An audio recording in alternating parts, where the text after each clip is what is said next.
नमस्कार दोस्तों। The story boom universe में आपका एक बार फिर हार्दिक स्वागत है।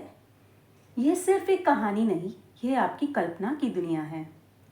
पूरी कहानी में आपको केवल एक चित्र दिखाई देगा, बाकी हर दृश्य, हर चेहरा, हर भावना और हर आंसू आपकी अपनी कल्पना में जीवित होगा।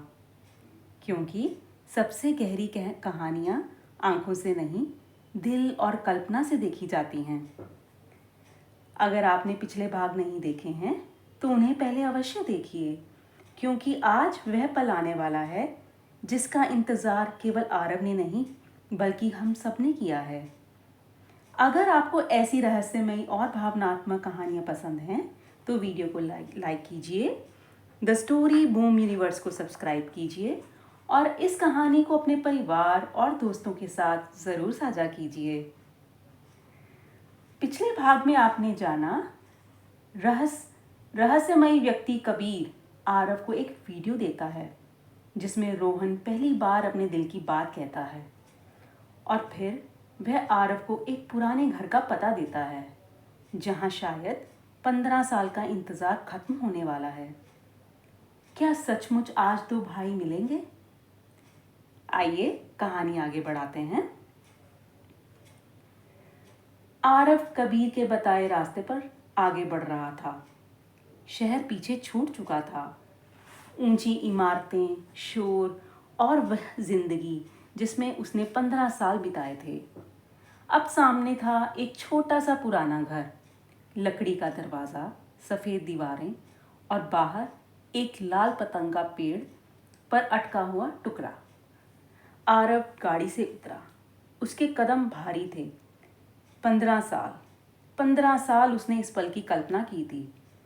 कई बार सोचा था अगर रोहन सामने आया तो वह क्या कहेगा? गुस्सा करेगा, सवाल पूछेगा या बस गले लगा लेगा। लेकिन अब जब वह पल सच में सामने था, उसके पास कोई शब्द नहीं थे। उसने धीरे से दरवाज़ा खटखटाया। ठक ठक। कुछ सेकंड तक कोई जवाब नहीं आया। फिर दरवाज़ा खुला और सामने एक आदमी खड़ा था। बालों में हल्की सफ़ेदी, चेहरे पर समय की लकीरें, लेकिन आंखें वही थी, वही आंखें जो बचपन में उसके पीछे पीछे घूमती थी। आरव की आवाज़ निकल नहीं पाई। उस आदमी ने धीरे से कहा, भैया। बस एक शब्द, लेकिन उस एक शब्द में 15 साल का इंतज़ार था। आरव की आंखों से आंसू निकल आए। वह कुछ बोल नहीं पाया। रोहन भी चुप था। दोनों भाई एक दूसरे के सामने खड़े थे। एक तरफ 15 साल की दूरी, दूसरी तरफ बचपन की हजारों यादें। आखिर आरव ने धीरे से कहा, तुम? उसकी आवाज़ टूट गई। तुम जिंदा थे? रोहन ने हल्की मुस्कान के साथ कहा, हाँ भैया, लेकिन मेरी जिंदगी का एक हिस्सा वही रुक गया था जिस दिन हम अलग हुए थे। आरव की आंखें झुक गई। मैंने तुम्हें बहुत गलत समझा। रोहन कुछ नहीं बोला। आरव ने कहा, मुझे लगा तुमने मुझे धोखा दिया। रोहन की आंखों में दर्द आया और मुझे लगा भैया ने मेरी बात सुनना छोड़ दिया। कुछ पल दोनों के बीच खामोशी रही। फिर रोहन मुस्कुराया। अजीब है ना, हम दोनों एक दूसरे से प्यार करते थे, लेकिन दोनों को लगा कि दूसरा छोड़कर चला गया। आरव की आंखों से आंसू गिर गए। वह धीरे से बोला, मुझे माफ़ कर दो रोहन। रोहन ने कुछ नहीं कहा, बस आगे बढ़कर अपने भाई को गले लगा लिया।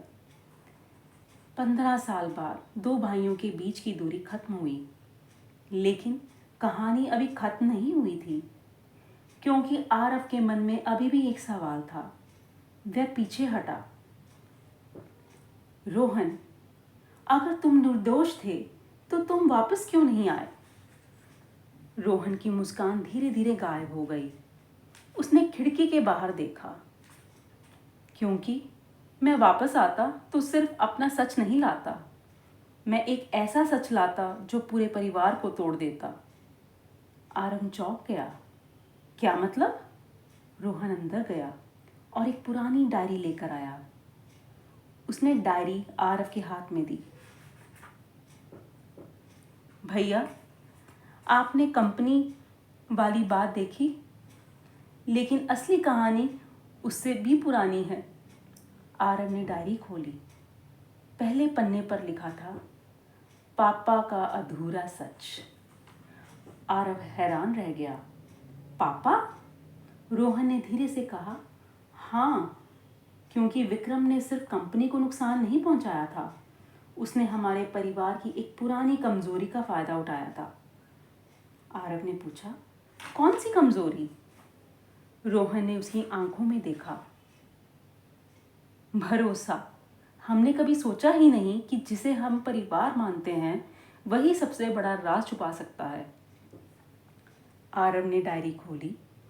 पहले पन्ने पर एक तारीख थी, 1998। आरव चौंक गया। ये तो हमारी कंपनी शुरू होने से पहले की बात है। रोहन ने सिर हिलाया। यही तो सबसे बड़ा सच है भैया। हमारी कहानी 15 साल पहले शुरू नहीं हुई थी, यह उससे भी बहुत पहले शुरू हो चुकी थी। तभी घर के बाहर एक गाड़ी रुकने की आवाज़ आई। दोनों भाई चौंक गए। रोहन खिड़की के पास गया। उसका चेहरा बदल गया। आरव ने पूछा, कौन है? रोहन ने धीरे से कहा, जिससे मैं 15 साल से बच रहा था। खिड़की से बाहर एक आदमी उतर रहा था, वही चेहरा जिसे आरव बहुत अच्छी तरह जानता था। विक्रम सिंघानिया।